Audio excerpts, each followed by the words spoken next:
નમસ્કાર દર્શક મિત્રો, હું છું રૂપલ લુણેચિયા. સંપૂર્ણ ન્યૂઝમાં આપનું સ્વાગત છે. બનાસકાંઠાના કાંકરેજ તાલુકાની શિહોરી ટ્રાફિક પોલીસે કંબોઈ ચોકડી ખાતે ટ્રાફિકને અડચણરૂપ પાર્ક કરાયેલા 2 ખાલી ડમ્પર જપ્ત કરી કાયદેસરની કાર્યવાહી હાથ ધરી છે. કંબોઈ ચોકડી પર છેલ્લા ઘણા સમયથી ડમ્પરો ગમે ત્યાં પાર્ક થતા હોવાથી ખાસ કરીને સવાર અને સાંજના સમયે ટ્રાફિકની સમસ્યા સર્જાતી હતી, જેના કારણે વાહન ચાલકોને ભારે હાલાકીનો સામનો કરવો પડતો હતો.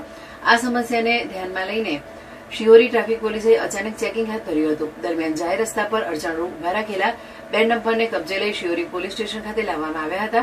જાહેર માર્ગમાં અવરોધ ઉભો કરવા બદલ સંબંધિત વાહન ચાલકો સામે કલમ 285 હેઠળ કાર્યવાહી કરવામાં આવી હતી. પોલીસની આ કાર્યવાહી બાદ ડમ્પર ચાલકોમાં દોડધામ મચી ગઈ હતી. ટ્રાફિક પોલીસે ચેતવણી આપી છે કે ભવિષ્યમાં જાહેર રસ્તા પર ગેરકાયદેસર રીતે વાહનો પાર્ક કરનારાઓ સામે પણ આવી જ કડક કાર્યવાહી કરવામાં આવશે. સ્થાનિક લોકોએ ટ્રાફિક પોલીસની કામગીરીને આવકારી હતી. પોલીસે જણાવ્યું હતું કે કંબોઈ ચોકડી પર ટ્રાફિક વ્યવસ્થા જળવાઈ રહે તે માટે આગામી દિવસોમાં પણ સતત ચેકિંગ અને દેખરેખ રાખવામાં આવશે.